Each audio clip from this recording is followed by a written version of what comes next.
Welcome to Section 420, Talkin Yankees. Well, this episode I decided to switch it up a little bit. As much as you like hearing from me, I decided to bring on a guest. His name is Colin Cerniglia. Now, he authored a book called Culture of Excellence, which looks at the New York Yankee organization from the time in the late 80s when they were struggling there to where they are right now, where you actually expect a World Series every season, and the leadership examples that we can learn from that. So let's get into it. Hey, Colin, welcome to the show. Hey, James, thanks so much for having me. I'm excited. All right, so we're here to discuss your book, Culture of Excellence, which kind of looks at the New York Yankee organization and kind of how they show examples of leadership. Now, people can follow you online, cernig.com, to catch all your podcasts, your book, and all the great stuff you do, as well as follow you on Instagram, CJ Cernig, there as well if they want to again follow your stuff. So appreciate you having you on. Now you're a man of many hats. I mean, you're an author, you're a contributing writer for MLB and college football for Yardbarker. You have several different podcasts you're doing, and more importantly, you're a dad. But how do you handle all this stuff and what's like sort of your daily routine? Yeah, well, I think it's that last thing you said. I'm primarily a dad first, and that really helps me anchor what I want to do from both a professional and a personal standpoint, every single day. So, yeah, I quit my corporate career in September of 2023, so over a year now, and I'm primarily a stay-at-home dad, two girls under four. One of them does go to school part-time. The oldest, the other one's with me all the time, but they have all their extracurriculars now. It's any parent who's listening to this knows it gets a little crazy. So I build my schedule around their life for the most part. We're doing this podcast. They're in bed right now. So it definitely sometimes it can feel a little constricting only because I have like this workaholic tendency that I've needed to quiet down for a long time, and they've really helped me pull back from it. But other than that, it's really great because I love being with them. I can even take them to for example, I did a freelance opportunity a couple years ago for the Charlotte Observer. I'm here in Charlotte, and we went to the all three of us to the soccer complex for this professional team that was going to the USL Championship, and all the players super cool, super great with my girls. My oldest was out on the field kicking the soccer ball and everything. So, yeah, it's just for me that's my priority. The girls come first, and then whatever I can do. I'm lucky. The writing that I do and the other creative ventures that you mentioned, there's a certain level of flexibility with all of those already built in. So it's not like I'm, tied down to a traditional 9 to 5 where, I have to be here doing this and doing that. So that flexibility in general is really helpful to allow me to live this lifestyle right now. Gotcha. And I mean, was there anything, I mean, other than the kids, maybe that kind of pulled you away from the corporate world? Was this something like calling? It was like, I just got to get out of here, or was it like something gave you the itch? Yeah, the two main things were, I had been, so I was in talent acquisition and recruiting for corporate America for a decade, and I was getting a little burnt out. Part of it is it's just naturally a very transactional type field. It's high volume. You're hiring a lot of people, but also with COVID and some of the economic challenges that had happened as a result of that, I got laid off 3 times in a 4 year period, I think it was, and that starts to catch up to you, for lack of a better phrase. So I was definitely getting a little just beat down overall. And on top of that, because things, in a good way, started to, for the most part, return to normalcy after the pandemic. The bad aspect for us was we struggled to find reliable childcare for the girls. Last year was my first full year. It was incredible. I'm looking, forward to this year as well. I really I mean, I know eventually they're going to go to school full time, and I'm going to have an opportunity to do work a little bit more full time again too. I don't know what that's going to look like, but right now I'm really just trying to enjoy this time that I get with them because it's not something that everyone gets. No, and I'm happy you should enjoy this period while you can. You're in a unique position, but you also do some freelance work. You mentioned before was that with Talent 409? I mean, could you just maybe explain what that is?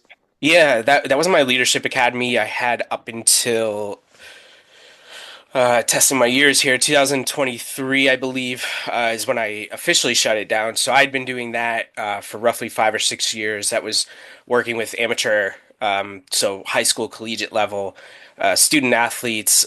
Just leadership and culture, basically everything. That, and I know we'll get to this, the book, but yeah, I had a lot of that type of work overlapped in my recruiting career. Like we would do, people ops, pops. There's a lot of acronyms out there for it now, but we would do coaching, especially with the startups that I was in, and so I learned how to do it, through there, and then I just transferred it. I wanted to be in sports again. I'd really missed it, and I was like, okay, well, if I'm going to run my own company, I might as well, do it in sports, and that was so much fun. Even with some of the difficulties that the pandemic brought about, because as I'm sure schools got hit pretty badly. They had to cancel seasons and different things like that. So that's what I guess opened me up to my new phase, which is more writing and content creation and things like that. Otherwise, I'd probably still be doing that, given the circumstances and everything, how it panned out. All right, I guess yes. So we're here to talk about your creation there. So culture of excellence, and people can get on your website cernig.com, and we'll put up the links like that. It's available. Now you published this in 2020, so that's right smack dab right in the middle of the COVID season. But let's just Yeah. go back. I mean, so initially, what I read, you weren't exactly a Yankee fan until you saw a video in '96. I mean, can you tell us that story? Yeah, yeah, absolutely. And I don't think it was because I didn't, like the Yankees. I went to my first Yankee game in 1995, so I got to see Mattingly and everything. I think it was more age. I turned 7 in 1996, so I'm starting to figure things out and learn things a little bit more. And then the Yankees win the World Series. I'm not even really that aware of it, but come Christmas time, I get this video. It's the 1996 World Series home video, and I just absolutely fell in love with it. Like the drama, the way that if you've ever watched these type of things, like they're a little cheesy, I think from an outsider's perspective, but like if you're a fan of the team, I mean it's great content, great quality, and everything. It's Major League Baseball production, so it's top notch, and I got lucky. I've said this so many times. So I grew up in Syracuse, New York, back when cable was the thing. Like that, the Yankees were the team that we got on our cable station. We used to get MSG before it was the Yes Network, and so I didn't have, like I do now, MLB TV where I could watch every team at any time. There wasn't social media, so I probably would have been a Yankee fan anyway because I loved baseball. My dad loved baseball. He's been a Yankee fan since the Mickey Mantle days. He used to go with my grandpa,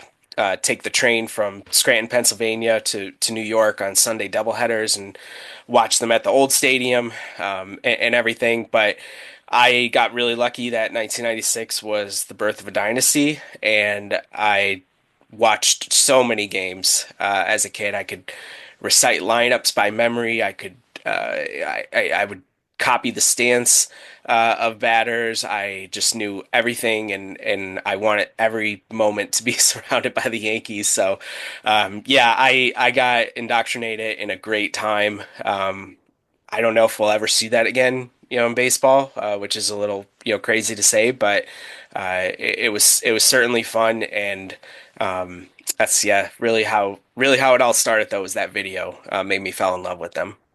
Yeah, it was kind of the same way. So what I used to do sometimes, I would binge. I would take the '96, '98, '99, 2000, watch them all like four in a row for a whole afternoon. So I did that a million Yes, times. So yes. definitely understand. Yeah, no, they're very well done videos. So you come around 2019. I mean, is that like 2019 when you got the idea? Was it like I want to write a book about the Yankees, or I want to write a book about leadership, and let me find an example? Like what was your thought process on how you developed the book? Yeah, yeah, absolutely. So it was 2018. Very, it had to be like February of 2018. We were on our honeymoon, my wife and I.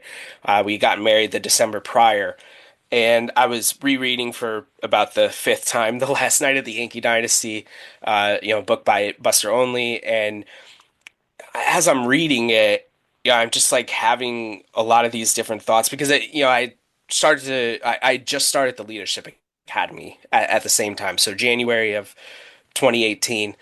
And so, I'm really like in this phase of looking things through the lens of leadership, culture development, just how do people get better? How do great teams exist? I'm asking myself these questions as I'm reading things, as I'm watching things, and it didn't matter what it was, but I just happened to be reading that book again on vacation or on my honeymoon, and I said to my wife at the time, I was like, "There's definitely at least some kind of research paper that I could put together, like some kind of I don't know, freebie that I could give away on my website, things like that. Because I was like, I've read that book a few times. I had read Brian Hoke's The Baby Bombers book that had come out really recently, and a few other books, and I was like, there's just something there about the organization from about the time when I was born in 1989 to the present day, 2018 at that point. And yeah, so it started as I was just going to write like a 5 or 6 page research paper, and before I knew it, I have the SEC books still like right over here, about 7, 8 books that I owned. I ended up through the library getting 4 or 5 different. We're talking like biographies of specific players, things like Mattingly, Jorge Posada, all these type of things. And I was just soaking up everything and everything. And when I'm reading, all I'm looking for is not so much like what Tino Martinez did in the 1996 World Series, like as far as his stats. They were horrendous, and everyone who's a big Yankee fan knows that. That's not what this book was going to be about. This book was going to be about how Tino was still one of those people who, when the Yankees showed up, when the Yankee players showed up every single day, they saw him working his ass off. They saw him working hard. They saw him not giving up, and that type of thing, rubbed off on other players. So that's like an example of what I was looking for when I'm reading all of this. I'm not looking so much for the nerdy baseball stats. Yeah, there's a little bit of that in there, but the book's not necessarily just for baseball people or Yankee fans, even specifically. The Yankees are just the catalyst for, hey, there's this great story about this organization that was really in a difficult position in 1989, 1990, and made a big pivot and birthed a dynasty. And yeah, there haven't been as many championships in the ensuing years, but year after year, you still hear about how great the organization is, how many people want to play for the organization. I think there's something to be said about that stability that the organization has embraced in the face of what the George Steinbrenner years were like, especially in the '80s. So yeah, it all came because I had a moment of relaxation, and I just had this like I just wanted to try something different. I remember telling my wife, I was like, I could write a book. I don't know how popular these things are still, but it used to be very popular, like in the self help categories, to write something like, "Here are the 7 steps to becoming a better leader," or something like that.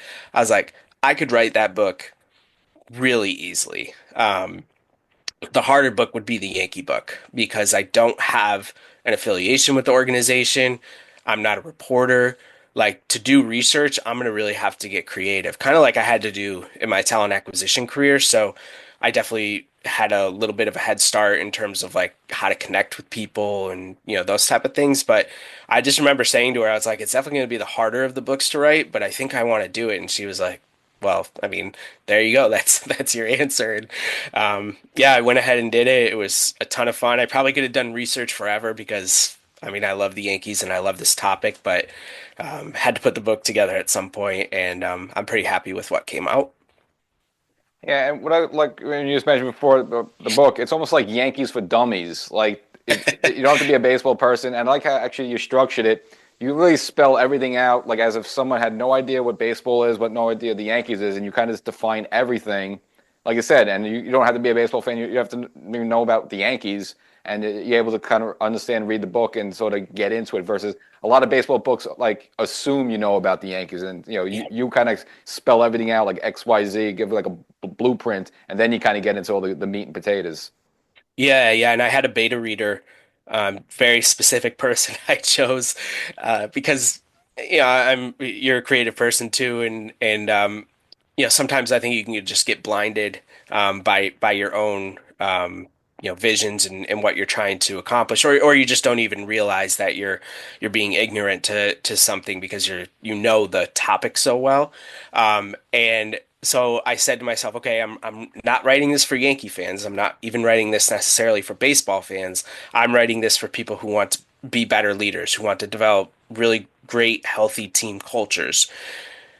I had a beta reader who's uh, hates baseball, and was a lacrosse player, but so still had that competitive side to him, and everything, and understood leadership and whatever. And I was like, would you give this a read? Like, I just want to see if I'm doing this right. And he's like, okay, somebody I've known, since I was a kid. So I was like, okay, he's definitely going to tell me if it, because that's just how we always had been. Like, if not in a mean way, but like we would tell each other, like, if something was up or, whatever it was, like throughout our whole lives. And, he got back to me, several weeks later, and he was like, that first chapter with Steinbrenner, I couldn't put that down. Like, I just devoured, that whole thing. And he's got no idea who George Steinbrenner is and the legacy that he created and the name and the fame and everything that goes along with it. So I was like, okay, I'm definitely on the right track if I've got that person uh, hooked already with it all. But that was the hardest part of it, was just like not romanticizing the baseball aspect or the Yankee aspect, just like staying true to what the core purpose of the book was. Yeah, and I think the Yankee organization, they're very unique, probably more than any other team in any other sport, is that they almost have to produce a World Series contender every season. So, like you Right. said before, maybe they're not winning the championships like they did in the late 90s, but there's still that expectation. Like, they can't have a year off. Even like the Red Sox, they could have like 4 bad seasons, and they're a great organization, and like it's okay. But the Yeah. Yankee organization has to have an excellent team every season. There's no excuses, there's no year off, there's no nothing. So they still got to maintain that certain level of quality. Yeah, and that is I think maybe the most impressive feat of this century for the organization, but probably also the most frustrating feat for fans. A lot of them who, interestingly enough, I don't know how much you run across this, but uh, they weren't even alive when George Steinbrenner was like doing his thing, but they still hold. I mean, that's how much of a legacy this guy left behind, is that there are 20-year-olds out there who are like, well, George would have done it this way. And I'm like, well, you never even saw George do it. Like, what are you talking about? And everything. But yeah, Nick Saban, the legendary head coach Alabama, talks about this, I think, in a really unique way. But he talks about how your self-determination is your responsibility. And a lot of people think that it's like the coach's responsibility to drive you or something else. And that was something like Jorge Posada talked about it a lot. Tino talked about it a lot from those dynasty teams.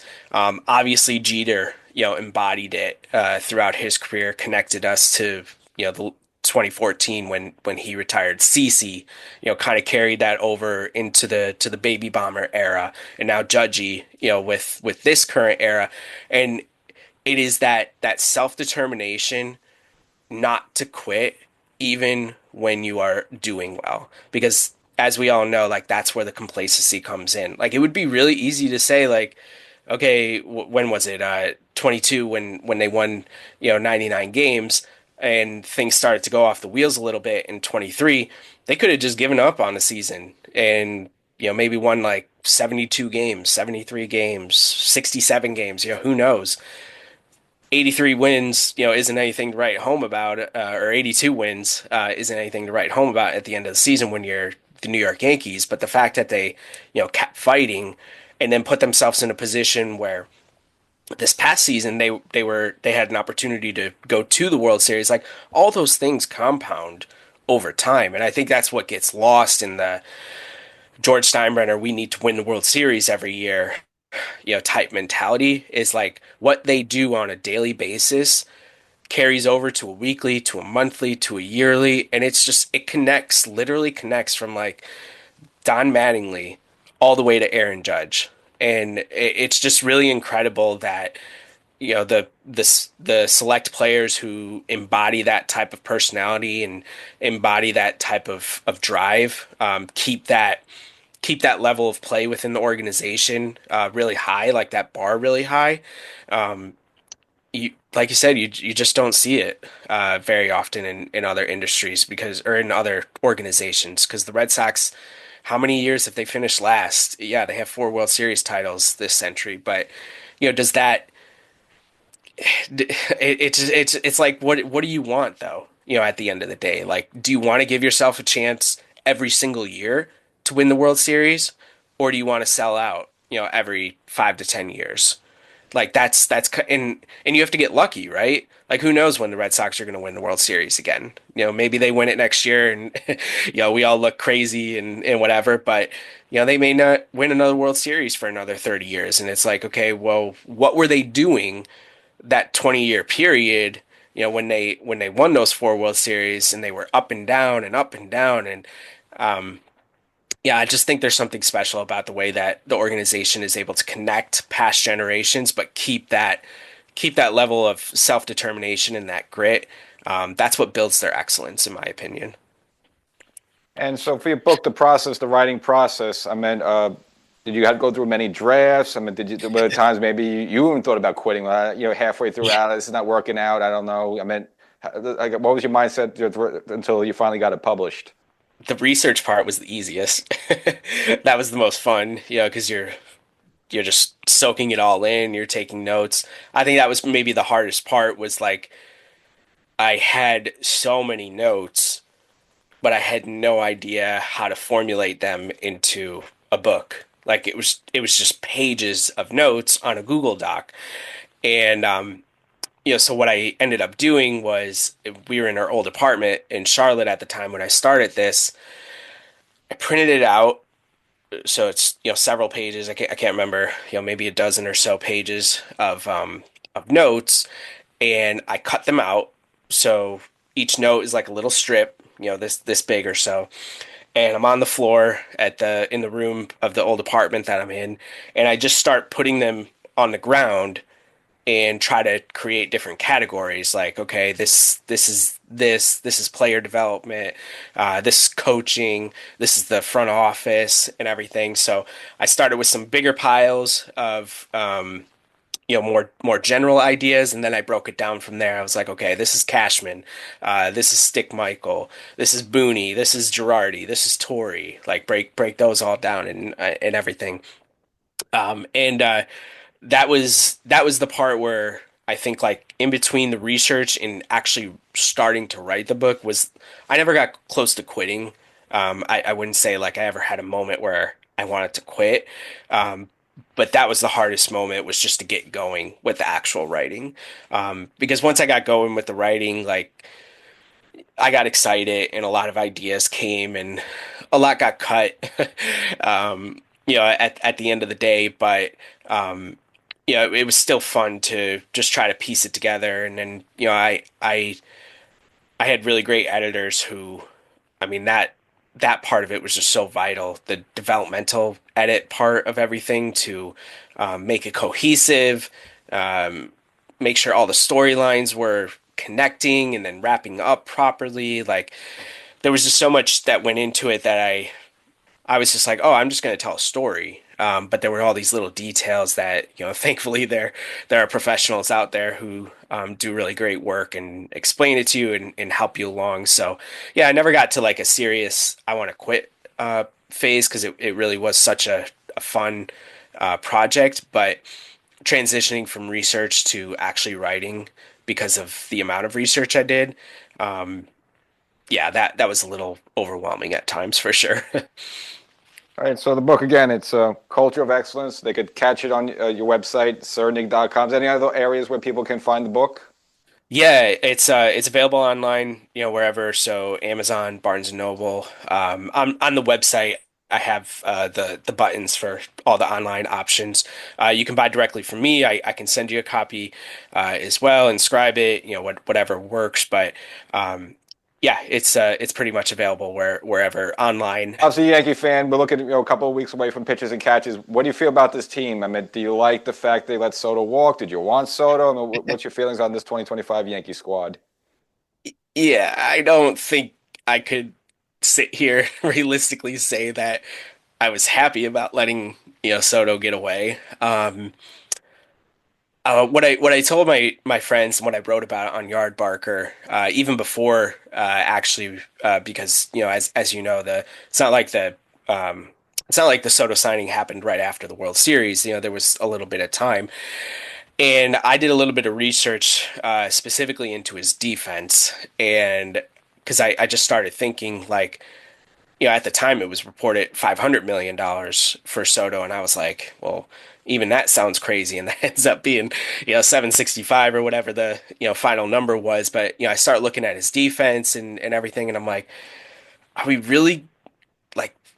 When I say we, I mean the Yankees. Like, are the Yankees really going to give somebody this much money when they already have Judge, Stanton, these people in the outfield who they're not getting any younger, they're not getting any better defensively. They need to take way more designated hitter at bats than they've been doing in the past. Judge specifically, like, are we really gonna tie this up and then have Soto playing left field or right field in a few years when he's a negative, 7 run save defender on Baseball Savant? Like, it just seems a little crazy because like if you take away his defense and you just make him a hitter, yeah, he's got a little bit of pop and power now, and he's going to go through his prime years. But when you take that away, when it starts to decline in about 4 or 5 years, like what are you looking at over the course of the back end? What it'll be 10 years on his current contract because he signed a 15-year deal. So I'm definitely a little conflicted on the length. I think that's what bothered me the most. Outlook for 2025. I'm an optimist by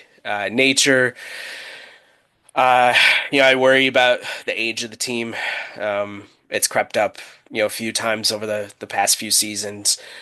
And defensively, I don't think they've really done anything amazing right now to get better. And I don't want anyone to have to think about that fifth inning of the World Series again. But Mm.